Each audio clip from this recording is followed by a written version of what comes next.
नमस्कार साथियों, हिंदी पीडिया चैनल में एक बार फिर से आप सभी का अभिनंदन। आइए आज हम सभी प्रैक्टिस सेट 27 पर भक्ति काल के अंतर्गत और प्रश्नों का अभ्यास करते हैं। आइए आज के पहले प्रश्न पर चलते हैं। पहला प्रश्न है, रूप मंजरी के रचयिता कौन हैं? सूरदास, नंददास, कृष्णदास, नारायण दास। तो यहाँ पर 4 विकल्प हैं, एक विकल्प सही है। सही विकल्प का चयन करना है। रूप मंजरी के रचयिता कौन है? तो रूप मंजरी के रचयिता नंददास जी हैं, नंददास। अगले प्रश्न पर चलते हैं। अगला प्रश्न है, छिताई वार्ता किस कवि की रचना है? गणपत की, उस्मान की, नारायण दास की, नूर मोहम्मद की। छिताई वार्ता नारायण दास की रचना है। सविकल्प सही है, सविकल्प सही है। इसी तरह से अगले प्रश्न पर चलते हैं। अगला प्रश्न है, गणपति रचित माधवानल कामकंदला किस भाषा में रचित है? अब यहाँ भाषा पूछी जा रही है, तो तुरंत आपको भाषा बतानी है कि किस भाषा में रचित है। ब्रज भाषा में, अवधी भाषा में, राजस्थानी भाषा में, खड़ी बोली में। तो यहाँ पर सही विकल्प आपके सामने आ गया है, राजस्थानी भाषा में रचित है। अगले प्रश्न पर चलते हैं। अगला प्रश्न है, ढोला मारूरा दूहा किस भाषा में रचित प्रेमाख्यानक है? अवधी में, खड़ी बोली में, राजस्थानी में, ब्रज भाषा में। तो यहाँ पर भी 4 विकल्प दिए गए हैं, एक विकल्प सही है। सही विकल्प का चयन करना है। तो ढोला मारूरा दूहा राजस्थानी भाषा में रचित है। सविकल्प यहाँ भी आपका सही है। अगले प्रश्न पर चलते हैं। अगला प्रश्न है, मधुमालती का नायक कौन है? तो कुछ ऐसे भी ट्रेड हैं परीक्षाओं में प्रश्न पूछे जाने के कि नायक नायिका पात्र पूछे जाते हैं, तो इसका भी हमें ध्यान रखना है। इसी उद्देश्य से ऐसे प्रश्नों का भी संकलन किया है कि जिसमें नायक पूछे जाएं। तो मधुमालती का नायक कौन है? रत्नसेन, मनोहर, माधव और ऋतुपर्ण। तो यहाँ पर आपको सही विकल्प मिल गया है। सही विकल्प है, मधुमालती का नायक जो है मनोहर है, मनोहर। अगले प्रश्न पर चलते हैं। अगला प्रश्न है, किस प्रेमाख्यानक काव्य का नायक, किस प्रेमाख्यानक काव्य का नायक राजकुमार ऋतुपर्ण है? अब यहाँ ऋतुपर्ण की बात की जा रही है, तो किस प्रेमाख्यानक का नायक राजकुमार ऋतुपर्ण है? तो आपको 4 प्रेमाख्यानक काव्य यहाँ दिए गए हैं। सत्यवती कथा, मधुमालती, मृगावती, चित्रावली। तो 4 जो दिए गए इसमें से एक का नायक ऋतुपर्ण है। तो सत्यवती कथा, ईश्वर दास कृत सत्यवती कथा का नायक ऋतुपर्ण है। ईश्वर दास कृत सत्यवती कथा का नायक ही ऋतुपर्ण है। इसी तरह से अगले प्रश्न पर चलते हैं। अगला प्रश्न है, उस्मान कृत चित्रावली का नायक कौन है? तो यहाँ नायक अब बताना है। उस्मान की जो रचना है चित्रावली, उनकी रचना है उस्मान की, उसका नायक कौन है? माधव है, कृष्ण है, सुजान है, लक्ष्मण सेन है। तो यहाँ पर आपको विकल्प मिल गया है। सही विकल्प है, सुजान उसका नायक है, सुजान। अगले प्रश्न पर चलते हैं। अगला प्रश्न है, ज्ञानदीप नामक प्रेमाख्यानक काव्य की नायिका कौन है? ज्ञानदीप प्रेमाख्यानक की बात की जा रही है। पद्मावती, देवयानी, सत्यवती, इंद्रावती। तो ज्ञानदीप की नायिका की बात जब की जाए तो तुरंत आपको बता देना है कि देवयानी ज्ञानदीप की नायिका है। देवयानी, ज्ञानदीप। ज्ञान का दीप कहाँ जलता है? देव स्थान पर, जहाँ देवता रहते हैं। तो देवयानी, इस तरह से आप इसका कूट बना सकते हैं, जिससे यह लंबे समय तक आपको याद रहेगा। इसी तरह से लैला मजनू के कथानक को हिंदी में प्रेमाख्यानक काव्य परंपरा में प्रस्तुत करने का श्रेय किस कवि को है? ईश्वर दास को, जान कवि को, उस्मान को, आलम को। लैला मजनू को प्रेमाख्यानक जिसने बनाया है वह कवि कौन है? तो वह कवि कौन है? जान कवि। लैला मजनू क्या है? एक दूसरे की जान है। तो ऐसे ही आप याद रखिएगा कि जान कवि की रचना है लैला मजनू, जो प्रेमाख्यानक बनाकर प्रस्तुत किया गया है। इसी तरह से अगला प्रश्न है, तन चितौर मन राउर कीन्हा। अब जैसे पंक्ति लग गई है, पंक्ति देखते ही पता चल गया कि यह पंक्ति किसकी होगी, किस रचना से होगी। तो यह पंक्ति किसकी है और किस रचना से है? तन चितौर मन। जब इस तरह से प्रश्न किया जाए तो तुरंत आप बता देंगे यह किस रचना से है। यह जायसी कृत पद्मावत रचना से है, क्योंकि यह नागमती वियोग वर्णन में किया गया है। इस तरह से आप हमेशा ऐसे प्रश्नों का चयन जल्दी से करेंगे। अगले प्रश्न पर चलते हैं। अगला प्रश्न है, रत्नशेखर कथा के आधार पर हिंदी में कौन सा ग्रंथ लिखा गया? रत्नशेखर कथा के आधार पर मृगावती लिखा गया, पद्मावत लिखा गया, मधुमालती लिखा गया, रूपमंजरी लिखा गया। कौन सी रचना लिखी गई? तो इसका सही विकल्प आपको बताना है। रत्नशेखर के नाम पर, रत्नशेखर को आधार बना करके पद्मावत की रचना की गई। जायसी के पद्मावत की रचना रत्नशेखर के नाम पर की गई, उसके आधार पर की गई। अगले प्रश्न पर चलते हैं। अगला प्रश्न है, औ मन जान कबित अस्कीन्हा, मकु यह रहे जगत मह चीन्हा। यह पंक्ति किसकी है? तुलसी, जायसी, कुतुबन, मंझन। यहाँ औमन कहा गया है। औमन क्या है? अब इस तरह से अगर कहा जाए तो यह भी उसी रचना से है, पद्मावत से है। अब पद्मावत से है तो जायसी की रचना है। इसी तरह से अगले प्रश्न पर चलते हैं। अगला प्रश्न है, इनमें से कौन सी विशेषता सूफी काव्यों की नहीं है? रहस्यवादी भावना, हिंदू संस्कृति का चित्रण, लौकिक प्रेम के माध्यम से अलौकिक प्रेम की व्यंजना, ब्रज भाषा का प्रयोग। इसमें से कौन सूफी की विशेषता नहीं है? अब बताना है। तो कौन नहीं है विशेषता? आप तुरंत समझ गए होंगे कि सूफी काव्य में ब्रज भाषा का प्रयोग नहीं होता था। रहस्यवादी भावना थी, हिंदू संस्कृति का चित्रण भी था, लौकिक प्रेम के माध्यम से अलौकिक प्रेम की व्यंजना भी थी, लेकिन ब्रज भाषा का प्रयोग सूफी काव्य में नहीं मिलता है। यही विकल्प आपका सही है। अगला प्रश्न है, अगला प्रश्न हमारे सामने आ गया है, किस जैन कवि ने अपने आत्मचरित्र में मधुमालती और मृगावती का उल्लेख किया है? मधुमालती और मृगावती का उल्लेख किया है। स्वयंभू ने, बनारसी दास ने, जोइंद ने, मुनि सालभद्र सूरि ने। तो किसने किया है? आप इसको बताएंगे किस जैन कवि ने यह किया है। तो तुरंत आप जान जाएंगे बनारसी दास जी ने यह किया है। वह विकल्प आपका सही है। अगले प्रश्न पर चलते हैं। अगला प्रश्न है, आखिरी कलाम नामक पुस्तक जायसी ने किस शासक के शासनकाल में लिखी थी? आखिरी कलाम बाबर के शासनकाल में, हुमायूं के शासनकाल में, शेर शाह सूरी के शासनकाल में, अकबर के शासनकाल में। तो किसके शासनकाल में आखिरी कलाम लिखा गया? तो तुरंत आपको बता देना है, बाबर के शासनकाल में आखिरी कलाम लिखा गया, बाबर के शासनकाल में। अगले प्रश्न पर चलते हैं। पद्मावत की अधिकतर हस्तलिखित प्रतियां किस लिपि में लिखी गई हैं? पद्मावत की अधिकतर हस्तलिखित प्रतियां किस लिपि में मिली हैं? देवनागरी लिपि में, फारसी लिपि में, गुरमुखी लिपि में, ब्राह्मी लिपि में। पद्मावत की अधिकतर प्रतियां किस लिपि में मिली हैं?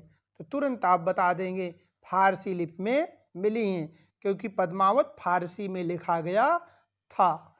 इसी तरह से अगले प्रश्न पर चलते हैं। अगला प्रश्न है, मोहि का हंसेसी की कोहरही। पंक्ति किस कवि की है? तो यह कथन तब का है जब बादशाह के सामने जायसी पर कुछ पंक्तियां कही गई, कुरूपता की कही गई, तो जायसी ने अपने कुरूपता के ऊपर किया गया बहस को ही, कथन को ही इस तरह से व्यक्त किया मोहिका हसेसी की कोह रही। आप मुझ पर क्या हंस रहे हो, इस तरह से उन्होंने जवाब दिया। अपने कुरूप रूप को भी उन्होंने बुरा नहीं माना और जवाब दे दिया। तो जायसी की यह पंक्ति है, यह किस कवि की है? जायसी के बारे में कही गई पंक्ति है। तो यहाँ पर आप तुरंत विकल्प लगाएंगे, ब विकल्प सही है। अगले प्रश्न पर चलते हैं। अगला प्रश्न है, आखिरी कलाम में किसका वर्णन है? आखिरी कलाम में किसका वर्णन है? तो तुरंत आप बता देंगे आखिरी कलाम में किसका वर्णन है। सृष्टि का नहीं है, संसार का नहीं है, कयामत का है, सिद्धांतों का नहीं है। तो यहाँ कयामत का वर्णन है। आखिरी कलाम में कयामत का वर्णन किया गया है। कयामत का वर्णन किया गया है आखिरी कलाम में। अगले प्रश्न पर चलते हैं। अगला प्रश्न जो इस तरह से है, जायसी की किस रचना में वर्णमाला के एक एक अक्षर को लेकर सिद्धांत संबंधित तत्वों से भारी चौपाइयां कही गई हैं? सिद्धांत तत्वों से भरी चौपाइयां कही गई हैं, एक एक अक्षर से चौपाइयां बनाई गई हैं। ऐसी कौन सी रचना है? तो ऐसी रचना पद्मावत नहीं है, आखिरी कलाम नहीं है, अखरावट है। जायसी की अखरावट रचना है, जिसमें एक एक अक्षर से चौपाइयां कही गई हैं। इसलिए ऐसा माना जाता है कि चौपाइयां जो इनकी अखरावट है, इसको कभी भी अंताक्षरी में ज़्यादा प्रयोग किया जाता है, क्योंकि इसमें अक्षरों की बहुत संख्या से चौपाइयां मिल जाती हैं। हर अक्षरों से चौपाइयां मिल जाती हैं। इसीलिए जो भी अंताक्षरी का प्रतियोगिता रखते हैं वह अखरावट को जरूर पढ़ते हैं। अगले प्रश्न पर चलते हैं। अगला प्रश्न है, पद्मावती के पिता का नाम क्या था? रत्नसेन, गंधर्वसेन, कुमार सेन, राघव चेतन। अब पद्मावती के पिता का नाम पूछा जा रहा है। तो पद्मावती के पिता जो थे वह कौन थे? तो आपको पता हो गया होगा कि पद्मावती के पिता गंधर्वसेन थे। कौन थे? गंधर्वसेन। पद्मावती के पिता थे गंधर्वसेन। आपका विकल्प ब सही है। सही विकल्प ब है। चलिए अगले प्रश्न पर चलते हैं। अगला प्रश्न है, पद्मावत में हीरामन किसका नाम है? पद्मावत में हीरामन किसका नाम है? एक हंस है, एक ब्राह्मण है, एक तोता है, एक दूत है। तो हंस जो है, हीरामन एक तोता है। पद्मावत में एक तोते के रूप में हीरामन का वर्णन किया गया है। स विकल्प आपका सही है। अगला प्रश्न है आपके सामने, रत्नसेन कहाँ के राजा थे? रत्नसेन कहाँ के राजा थे? तुरंत आप समझ गए होंगे, क्योंकि सभी जानते हैं कि रत्नसेन चित्तौड़ के राजा थे। रत्नसेन कहाँ के राजा थे? चित्तौड़ के राजा थे।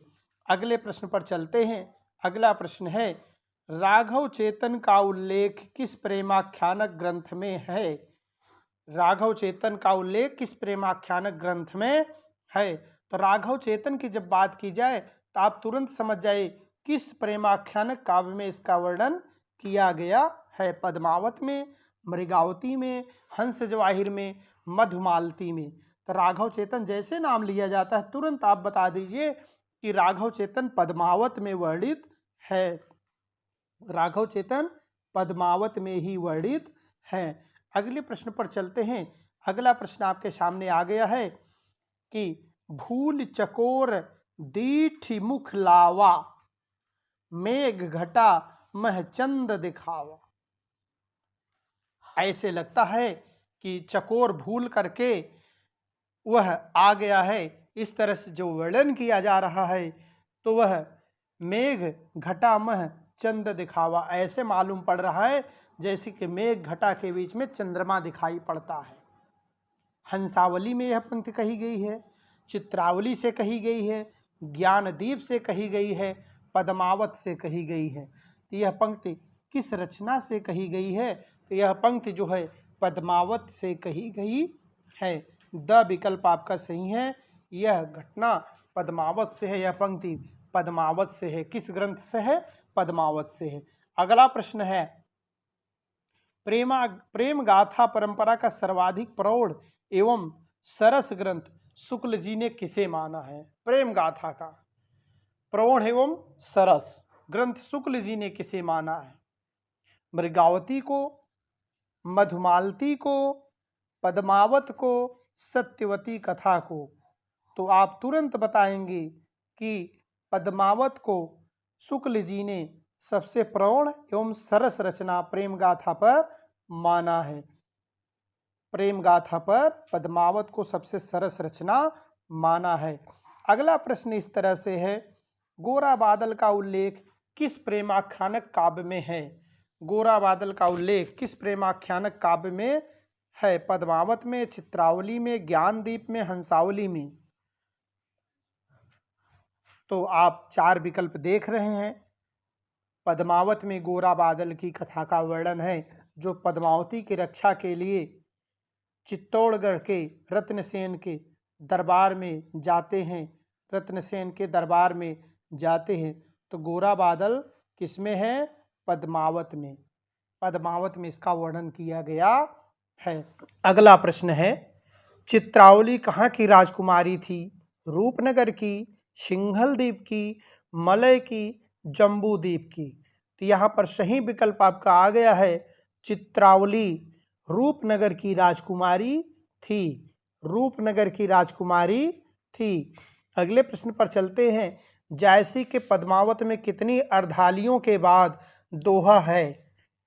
अर्धालियों के बाद दोहा लिखा गया। 5 अर्धालियों के बाद, 7 अर्धालियों के बाद, 8 अर्धालियों के बाद, 6 अर्धालियों के बाद?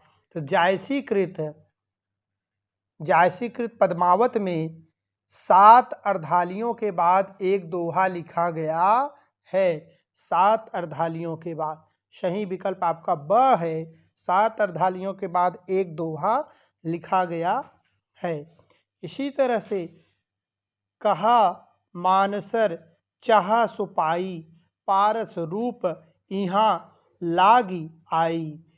यह पंक्ति किस कवि की है? अब यहाँ जो पंक्ति कही गई है, यह पंक्ति किस कवि की है?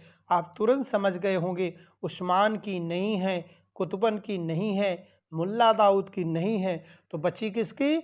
जायसी की पंक्ति है। वह विकल्प आपका सही है, जायसी की पंक्ति है।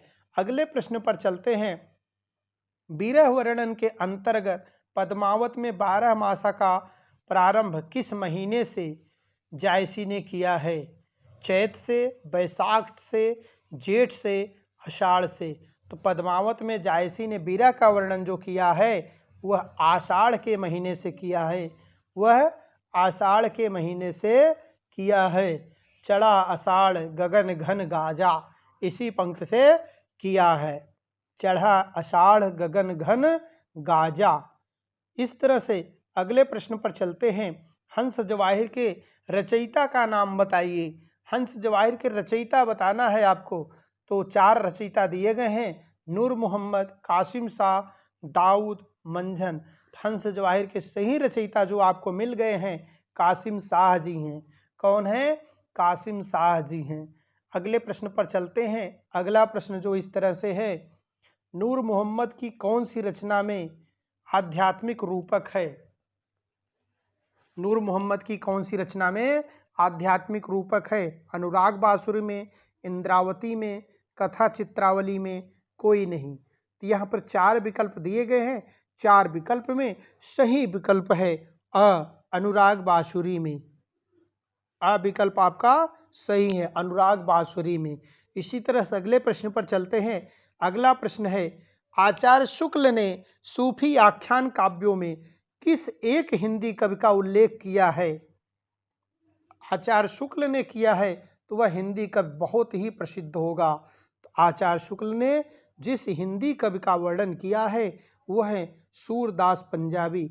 वह कवि कौन है? सूरदास पंजाबी का वर्णन किया है। इसी तरह से अगले प्रश्न पर चलते हैं, हंसावली की नायिका कहाँ की राजकुमारी थी?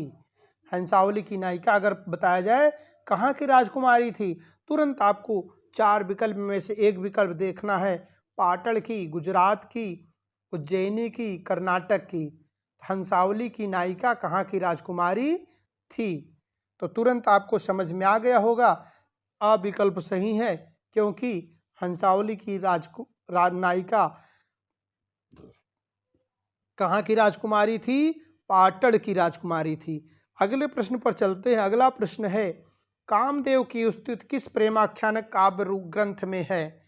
कामदेव की स्तुति किस प्रेमाख्यानक काव्य ग्रंथ में है? तो गणपत की माधवानल कामकंदला कामदेव की स्तुति की गई है। गणपत की कामकंदला, माधवानल कामकंदला में कामदेव की स्तुति की गई है। स विकल्प आपका सही है। गणपत की कामकंदला, माधवानल कामकंदला। इसी तरह से अगले प्रश्न पर चलते हैं। पद्मावत का रचना काल क्या है? 927 ईस्वी, 1200 ईस्वी, 1540 ईस्वी, 1660 ईस्वी। तो पद्मावत का रचना काल जो माना गया है 1540 ईस्वी के करीब माना गया है। इसी तरह से अगले प्रश्न पर चलते हैं। सूफी प्रेमाख्यानक काव्य परंपरा का प्रमुख रस क्या है? शांत रस, श्रृंगार रस, करुण रस, वीर रस। तो यहाँ पर सूफी काव्य परंपरा का प्रमुख रस पूछा गया है। तो सूफी काव्य परंपरा, प्रेमाख्यान काव्य परंपरा का प्रमुख रस जो है श्रृंगार रस है। प्रमुख रस क्या माना गया है? श्रृंगार रस। अगले प्रश्न पर चलते हैं। अगला प्रश्न है, जायसी ने अपने किस गुरु का उल्लेख पद्मावत में किया है? हीरामन का, सैयद अशरफ का, ख्वाजा निजामुद्दीन का, कोई नहीं। तो सही विकल्प आपको मिल गया है, सैयद अशरफ का। जायसी ने अपने किस गुरु का उल्लेख पद्मावत में किया है? तो सैयद अशरफ का उल्लेख पद्मावत में किया है। इस तरह से आज की प्रश्नोत्तरी आपको कैसे लगी? प्रश्नोत्तरी अच्छी लगी हो तो चैनल को सब्सक्राइब कर सकते हैं, दोस्तों में वीडियो को शेयर कर सकते हैं, लाइक कर सकते हैं और हमारे बेल आइकन को दबा करके चैनल को सब्सक्राइब कर सकते हैं। आज यहीं समाप्त करते हैं, अगले दिन फिर मिलेंगे नए वीडियो के साथ। धन्यवाद। जय हिंद, जय भारत।